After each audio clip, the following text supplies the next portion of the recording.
Hello everyone, welcome to International Trade Live. My name is Grant Hunter and I'm the Director for Standards, Innovation and Research at BIMCO. Today I'm going to talk to you about electronic bills of lading. Where are we now? How is the industry adopting this solution? I've titled this presentation The Road Less Travelled. So let's have a little look about who we are as BIMCO as an organisation and where we are with electronic bills of lading. Now, for those of you who aren't familiar with BIMCO, we are the world's largest international shipping organisation and we have around 2,000 members worldwide. Our members are largely ship owners, but also ship operators, ship brokers, agents, law firms, P&I clubs, the whole range of stakeholders in the shipping industry. So a very broad organisation. In terms of our members, we have just under 2,000 members spread across 136 countries worldwide. In terms of ship ownership, it's perhaps no surprise that our biggest representative is Greece there, a very busy shipping industry activity in Greece, but spread right across the world. In terms of who we represent, it's very much the broad sector of shipping. We have over half of the world's tanker fleet as members, 60% of the dry bulk fleet and 86% of the container fleet. We also represent the industry in the offshore industry as well for offshore oil and gas and wind farms as well. So very broad and active membership. What we try to achieve as an organisation, we've been around now for 120 years, is essentially creating a level playing field for the shipping industry, making sure fair terms and conditions are used around our industry that are fair to all stakeholders and players in the business. And we've done this through largely standardisation and harmonising business practices through the industry, initially through standard contracts, things like charter parties or whatever. We've issued these over the years, bills of lading, standard forms that the industry can all use and rely on as the basis for their negotiations. And nowadays, very critical sharing business information and knowledge amongst the industry. That's a very important part of our task as well. 25, what's the significance of that number when it comes to electronic bills of lading? Well, that's essentially the number of years since the very sort of first system came onto the market. Bolero, I think, is probably the one best known to most people. That's been around for 25 years. So although it seems a very topical issue now, the technology has been around for a very long time. But in some ways, maybe it was an idea before its time. But it's been a long time developing, 25 years in the process. But let's see where we are today with things. Ask this question of you, what do you think the volume of annual seaborne trade carried on electronic bills of lading is nowadays, given that we live in quite a digital world? I wonder what that figure might be. In actual fact, it's rather small. It's less than 3% when we focus on containerized industry. You think about the number of containers that are transported around the world every year, millions and millions of them, and yet only 3% of that annual trade volume is currently carried on electronic bills of lading. So, we've got quite some way to go. That said, the picture is slightly better in the bulk industry. When we look at iron ore, for instance, iron ore trade into China, for instance, we're looking at around 20 to 25% of annual trade volume. So it differs from sector to sector, but it still shows that we've a little way to go. In terms of the benefits that this can bring to our industry, it's been estimated by the Digital Container Shipping Association that it costs almost 3 times as much to process a paper bill of lading as it does an electronic bill of lading. And in the container industry, they're issuing around 45 million bills of lading every year. So significant cost savings to be made by switching to electronic bills of lading. They estimate around about $4 billion with just a 50% adoption rate, $4 billion. So it's a sizable sum, but that's the focus in the container sector. In the bulk sector, it's a slightly different proposition because we issue far less bills of lading, and so the cost savings aren't there. So we need to think about what's the value proposition for the bulk shipping industry, and I'll come back to that later on. But first of all, when we're talking about electronic bills of lading, what do we actually mean? Well, to make one very clear thing here, getting a bill of lading and scanning it in and making a PDF doesn't make an electronic bill of lading. What that bill of lading in the electronic world needs to be is we would call it digitally native. It's a set of data in there, and it needs to be a combination of a legal framework that recognises that electronic bill of lading as being a legal document and something that replicates the functions of a bill of lading in terms of being a receipt for the goods, a document of title, and a contract of carriage. So it needs to have all these characteristics and be digitally native to be an electronic bill of lading. Looking at paper, it's still a lot of paper floating around in the shipping industry. Obviously, what that creates is very high cost in terms of handling and administering pieces of paper, getting them couriered and sent around the world. It's very labor intensive. It costs a lot, and there's the practical aspect of using bits of paper. And certainly what we see in the bulk shipping industry, for instance, is that quite often the paper bill of lading never arrives in time at the discharge port before the ship has to discharge the cargo. And that creates legal and commercial problems. And that has resulted in a very common practice in the industry of the ship owner having to accept a letter of indemnity from the charterers, almost like a sort of guarantee that if something goes wrong because you've delivered this cargo without fulfilling your legal obligation to receive the bill of lading, then we'll cover the risks. That is a risky legal and commercial proposition, and it's something that can be resolved in many ways by using electronic bills of lading, because in most cases they're almost guaranteed to arrive before the ship. So that's a very important aspect of the work that we're doing on e-bills. And fraud in the paper world, it's probably not really quite appreciated how simple it is to actually create a fraudulent paper bill of lading. Your average 12-year-old with access to a printer and a rubber stamp could do this very, very easily. It really is a high risk of fraud working with bits of paper that are very difficult to authenticate. And we've seen lots of examples in our industry where frauds have been perpetrated by people sort of making several copies of the same bill of lading, going to different banks looking for lines of credit. It happens. So, exposure of fraud is high. When it comes to the electronic bill of lading, we've obviously got the speed of transfer. It should be almost instantaneous, still has to go through the banking system, but that does have an impact on payment cycle. So that's one counter thought that you need to consider when you're looking at electronic bills of lading. The payment cycle will be much shorter. Keeping the cost down, as showed you before, 45 million bills of lading in the container industry. If you can digitalize all of that, then the administration costs will drop dramatically, handling costs will drop. It's also much easier to correct errors. It's very difficult once a paper bill of lading has been issued to change anything on that bill of lading. You have to pull all back in and reissue them. It's much easier to do this in the digital world in a secure environment. You can make those amendments. And then the risk of fraud. I cannot deny that the risk of fraud exists in the digital world as well. Of course it does. And we often hear people being very concerned about cyber risk. What I say to them is that we have risks of fraud in the paper world and the digital world. They're both real risks, but in the paper world, the entry level for creating a fraudulent bill of lading is so much low. It's really, really low. The barrier to entry is hardly anything at all. As I say, it's a computer print and a rubber stamp and you're up and running. In the digital world, yes, there are these systems. It's possible that someone could hack through the security, but you need a great deal of knowledge, and it's much, much harder to do. So the bar is set much, much higher. So it's not a zero risk, but the risks are reduced because of this entry level of all the skills and the knowledge you would need to do it. So it's something to bear in mind, but we think the risk of fraud is much greater in the paper world. Are we going to see paper disappear? It'd be nice to think so, but I think it will take a little while, and we'll probably see paper and digital solutions working side by side for a few years to come. But we are already seeing the volumes of electronic bills rising, so it is very encouraging. But of course, the two systems will have to run in parallel. It's not going to be a big switch flipped overnight to change that. We've also got to respect the fact that national law has a bearing on this as well. We've got to make sure that electronic bills of lading are legally recognised in the countries which have an influence over them. And in some places, we still do see national laws that require a piece of paper and a wet signature. So we need to see changes done on that. There is a lot of effort being put into this to lobby countries to change legislation, and we're seeing a lot of positive outcome at the moment. So this is changing even now. The systems that we currently have, these are the nine or so systems that are available on the market today. All of these have been approved by the International Group of P&I Clubs. And essentially what the P&I Clubs are saying to their members, their carriers, is that by using one of their approved systems here, then that electronic bill of lading you use will not prejudice your P&I cover. It will be treated exactly the same as a paper bill of lading. And that's a very important comfort for carriers, and they absolutely need this approval system and that comfort that their P&I cover will respond to that electronic bill of lading.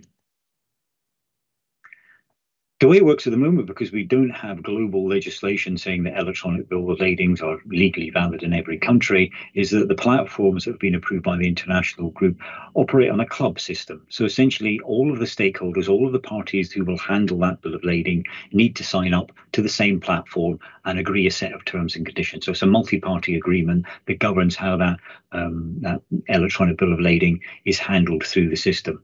Of course, it's possible at any time that one stakeholder who wants to handle the lading doesn't want to join the platform for whatever reason. The systems are designed to allow you to break out to paper, but of course then it's very much difficult to resume. It's almost impossible probably to resume an electronic bill of lading at a later stage. But so the systems are there, but it requires everyone to join up and be part of the system. And if you do break out of it, there's this concern about what's the legal certainty about what the status of that piece of paper is. P&I clubs do play a very important role here because they are providing the cover for carriers in the event that something happens to the cargo carried under the bill of lading, and therefore it is important that carriers are ensured that their cover won't be prejudiced. There may be other liabilities that fall outside of P&I cover that you need to think about using these systems. What insurances the systems have in place if they have a system failure as well. So there's other aspects to consider, but the international group at the moment is kind of focusing on this approval system based on whether the systems might legally prejudice your P&I cover. So looking at possible solutions and problems that we have in the industry, I guess the big one that's really talked about a lot is the lack of interoperability between platforms. We have 9 different platforms. You can't actually send or issue a bill of lading in one platform and transfer it to another, then another, and then have it received back from the original platform. That's not possible at the moment. A lot of work is being done on that. Technologically, it can be done. We've done pilot studies and it's feasible. It can be done. The challenge is the legal interoperability. What happens in terms of liability for a document of title like a bill of lading as it moves between platforms? What happens if it's not received? Who's actually going to be liable? You sign up for one platform, but something goes wrong on another platform. What's going to happen there? All of that is being discussed and debated, and hopefully we'll find a resolution to it shortly. But of course, once we do have interoperability, this will open up electronic bills of lading considerably, because it means effectively in the future, you don't really have to think about who you're sending, what system the person you're sending an e-bill is using. It'll be a bit like using electronic mail. I mean, I can send somebody a message in Outlook and they're using Gmail. I don't even think about it. I mean, I know they'll get the message and they'll get the attachment. It just works because of interoperability, and we need that same sense of interoperability between electronic bill of lading platforms. This is quite some importance in the bulk shipping sector, particularly in the tanker industry, where cargoes are often traded while the vessel's at sea. A lot of trading going on.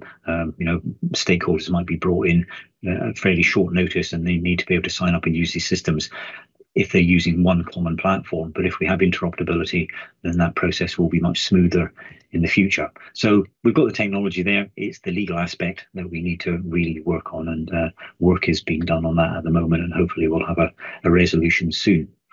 A lack of uniformity in national laws to give electronic bills of lading the same status as paper bills. Again, this is quite fundamental to the success of electronic bills of lading. And the good news is there is a huge amount of work being done on this. Some of you may have heard of MOLITA, the Model Law on Electronic Trade Records, which Singapore and a number of other countries have signed up to in the past few years, effectively giving legal recognition to an electronic bill of lading, which means you don't need this club system so much as the document is now recognised. And just very, very recently in the United Kingdom, the Electronic Trade Documents Act 2023. This is of huge significance because it's estimated between 60 to 80% of cargoes on bills of lading in the bulk shipping sector are governed by English law. English law plays a major role in international shipping. So the application of this law to bills of lading, giving them legal recognition as an electronic document, is going to have a significant effect, and we believe it will be a real catalyst for people using electronic bills of lading in the very near future. I call this a sort of the catch-22 situation for e-bills. I think we're at the point where we're beginning to overcome this. But essentially, the reason it's taken so long to get here, we've had that sort of 25 years germination point, so to speak, is that because electronic bills of lading have never really had this organic growth, we've never really had the volume going through the systems, the banking systems, the commercial systems, for countries to look at this and say, okay, well, I can see we need to change our legislation so that electronic bills of lading are legally recognized. But most countries won't devote time and resources to investing in new legislation on this unless business demonstrates to them that this volume of electronic bills is coming through the system and this is the way they want to do. But until the two sort of match up, nothing very much changes. But I'm pleased to say that is changing. And, as I mentioned in the previous slide, we are now seeing lots of governments around the world looking at this legislation, looking to regulate electronic bills of lading and give them the necessary legal validation that will allow this wider and broader uptake by business. So I think we're kind of almost going beyond this catch-22 conundrum now. Often get asked, where are the banks in all of this? Fine, we've got the carriers and we've got the shippers and other parties, but the banks are sometimes quoted as, okay, they're not very keen on doing this. And I understand why the banks can be a little bit reluctant. They often say, publicly, they're very much in favor of digitalisation and the benefits it can bring and the new opportunities it can bring, but they themselves don't have unlimited resources to pour into all sorts of new technology affecting the banking industry. The way the systems are at the moment with 9 different platforms, that causes an issue for the banks, in terms of training their staff and implementing these systems into their business practices. Which platform do they choose? Which 2 or 3 do they choose? What way is the market going to go? Is there going to be some sort of consolidation? It's a challenge for them. So this kind of fragmented approach they have in the banking system, and they're slightly sort of holding back a little bit before getting themselves into supporting e-bills more widely. However, I'm pleased to say that the banks are changing their views on this, and we are now seeing public support for pushing for electronic bills of lading from a number of major banks. So things are changing. BIMCO's efforts in all of this, we're very much doing our best to help accelerate the adoption of electronic bills of lading in the industry. We've done this through publishing an electronic bill of lading standard for the bulk shipping sector. And this is aligned completely with the same electronic bill of lading standards issued for the container sector, for freight forwarders as well. So we have essentially a universal standard for electronic bills of lading. And it's upon this framework that we're going to get interoperability, because all the platforms will use the same standard. So we've pushed that out. And generally getting out to the industry and explaining what these benefits are of using electronic bills of lading, how it can improve business, how it can create new opportunities for you by this accelerated exchange of trade documents. So very much promoting the systems in the industry, but also trying to educate and inform so people can make good business decisions about switching to a particular platform and using electronic bills of lading. Part of this has been to launch a campaign which was started in March this year. It's called the 25 by 25 Pledge. It essentially is asking shippers to commit to moving 25% of their annual trade volume on one commodity by 2025. Not very far away at all. It's a very short-term target, but we believe it's very achievable. We started the pledge by signing up 4 of the world's largest mining companies, BHP, Rio Tinto, Vale, and Anglo American, who shift around sort of 70% of the iron ore going into China annually. So these are big figures. These are big shippers. They've committed to doing this, and I can tell you already many of them are close to this 25% target. So 25% uptake of electronic bills of lading in the iron ore market. This is hugely encouraging, and we're beginning to see growth in other bulk sectors as well. So it's a really, really important signal. We want to tell the industry, you're not first movers on this. We've got the technology. We've got people using this stuff very successfully. Let's share the good news. Let's get more and more people on board. And just yesterday, the FIT Alliance, which is the Future International Trade Alliance, of which BIMCO is a founding member, together with the Digital Containers Shipowners Association, FIATA, the International Chamber of Commerce, and SWIFT, we put out a new universal declaration getting support from all stakeholders all around the world for accelerating the adoption of electronic bills of lading. And I can tell you already we've had lots of sign-ups from some very large companies and banks as well. So lots of stakeholders are now seeing the benefits in this process. They want to be seen to be digital ready. If they're using bills of lading, they want to get on board and get to use the electronic solution. So the momentum is really, really positive. And then just finally, let's look at sort of, backtrack and look at a couple of these things at the moment. Limited use, yes, we've got to reckon on that. We have to recognise that certainly in the container sector, we're still looking at quite low figures. That has to be balanced against the fact that 9 of the world's largest container operators have committed to 100% electronic bills of lading by 2030 in the next 7 years. So yes, the figure is small at the moment, but we will see that grow very quickly because that is a major commitment by the container carriers. Conservatism in the industry, this change management process is always the big challenge with technology. They use bits of paper as a system that kind of works, and they don't necessarily want to go into an electronic solution because there's a lot of extra work or whatever. They don't really know or are that familiar with the benefits it brings. Perhaps they're happy with the system and that they know the system well enough to get the benefits out of it, and then they can operate that system very efficiently. A new system will need new ways of creating incentives. So conservatism, we have to address as well, that sort of cultural change and seeing the benefits of digitalisation. Banks, as I just mentioned, a little bit reluctant because they need to see a growth in demand. I think they're now seeing that growth, and that's why we're seeing the banks signing up to these pledges. National legislation, it is changing. It needs to change globally for this to work. We're shipping as a global industry, so we need to see many more countries signing up to the model law and electronic trade records or something similar like it's been done in the UK. We do see a lot of activity in that. So again, within the next year or so, I think we'll see many more countries recognising an electronic bill of lading legally. Again, that changes now because I think business is beginning to sit up and get off the fence and show to the banking commerce, the banking industry and legislators in countries that this is what they want. It's now time for digitalisation, and let's get going on legislation. We've got the technology. The big thing, the big word out there at the moment is this lack of interoperability. But again, work is being done on that. Technologically, no problem at all. It can be done. Legally, the sort of legal interoperability is more of a challenge, but again, work is being done on that by some very bright people, and I'm sure we will find a solution very soon because this simply has to be the way the industry moves forward. This is how these systems have to work.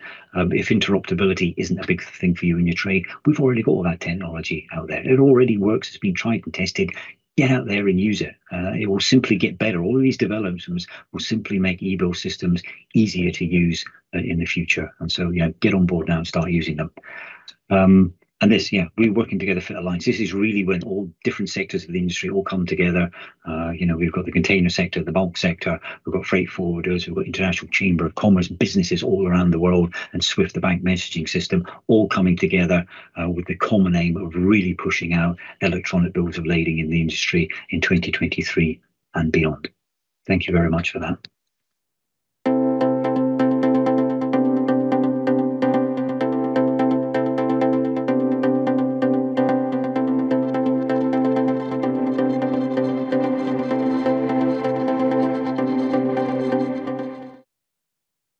Well, thank you very much for joining us today, Grant. It was a very interesting and insightful presentation. I wanted to go back to the beginning when you mentioned that there are several advantages to using electronic bills and also disadvantages to continuing to use paper-based ones. This being the case, I'm curious to know what your opinion is on why the percentage is so low in shipping cargo. I think you mentioned it was just 3% that are using electronic bills. Yeah, 3% in the container industry, just to sort of clarify that. So we're doing a little better in some sectors of the bulk shipping industry. But yes, it's still a low figure when we have all these technological solutions. But I think it's important to recognise that when you want to use an electronic bill of lading, it involves all of the stakeholders that will handle that bill of lading through the process. So it's not just a decision of you on your own as a carrier or as an agent or whatever side, I'm going to use electronic bills of lading. You have to get the agreement of all of the stakeholders involved. And I talked a bit about, the reluctance of banks to get involved in this, primarily because there are so many different systems and they don't know which one to go for. So they've quite often sort of stood back a little bit from that. But it's this issue of the fact you have to get everyone on board. Everyone has to agree to sign up to the terms and conditions of using these platforms. They have to be confident themselves that gives them the legal certainty that they need to operate these systems. So there's a lot of work goes into persuading all of the stakeholders to get on board. And I think that has been part of the reason we've seen a slightly slower uptake on the systems. But now we're seeing much bigger commitment. People are realizing we do have to move forward on this, and we do need to work with these systems. And when you mention getting everyone on board, you refer to the fact that there are multiple stakeholders, but also multiple countries involved. And obviously there's quite a complexity to the legal side of things. What does the legal process look like in terms of trying to encourage all of the different countries to make changes to legislation in order to make these electronic bills a possibility? Yeah, I think for many years the approach has been very fragmented, and that if individual countries decided to develop legislation on this, the chances of it being the same as or similar to legislation developed in a different country are quite slim, and therefore it doesn't all really work in a global environment. But we're very fortunate now that the United Nations has developed a model law on electronic trade records, and that creates a legal framework that countries can use and adopt into their own legislation that will make sure that we have harmonization of the legal concepts on electronic bills of lading right around the world, and that's what Singapore has already taken the initiative for a few years ago already. They've implemented that model law, and we're seeing other countries looking at that as well. I think steadily growing the number of countries, but because it's a model law, we will get the harmonization that we need. And just going back to another point that you mentioned regarding one of the risks, I know that it's a risk for paper-based bills as well as electronic ones, but what precautions can be taken against the risk of fraud? Yeah, in the electronic world, it is very important that we make sure that the systems are highly secure, that we control access to these systems. Quite often when we talk about fraud in the digital world, people assume it's somebody hacking into a system very cleverly by doing whatever. But in many cases, it's the access to the system that's perhaps been a little lax. Somebody writing out the username and password on a post-it note and sticking it on the screen. That's a very easy way to get into a system.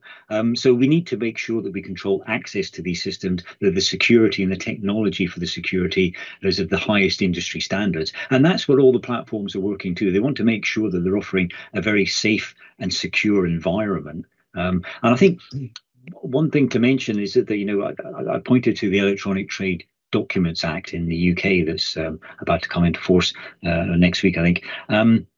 And there it describes a reliable system that, if you want to use one of these platforms, it can't be anything. You can't just send an email, an electronic bill of lading by an email. It has to be used in a reliable system that controls access and is sufficiently secure in its security and accessibility, so you can actually hold title to the document, whatever. So we've got a legal framework under English law to govern how secure systems need to be. Well, from everything you've said so far, it does sound like we're at a turning point. Hopefully over the next few years or so, we'll see even more progress. Just to finish, I wanted to ask what is being done, or what's BIMCO doing to promote the message, to get the message across to businesses that electronic bills are the way forward? Okay, well, we've put in a lot of effort into making information, knowledge available to anyone who's contemplating using electronic bills of lading. So we've done a series of webinars. We've invited in guest speakers who have first-hand knowledge and experience of working with electronic bills of lading. They know about all the good things and the bad things about them. They've shared that information with people. We've written articles. We've a lot of information out to the industry. As I mentioned, we've done this pledge 25 by 25 to get people up and running. People have signed that pledge. Quite often they're not even using electronic bills of lading now, but they would like to. They'd like to flag up the fact as a part of their marketing for their companies that they are digital ready. So that's also a very positive thing. And just yesterday, the FIT Alliance, of which BIMCO is a member, launched a universal electronic bill of lading declaration. So going out to all stakeholders across all sectors, all business, all industries, banking, finance, or whatever, get them all on board. And again, really getting the message out there to everyone that now is the time to get on board with e-bills. Well, thank you very much once again for joining us at International Trade Live, and we look forward to speaking with you again in the future. Thank you. Thank you.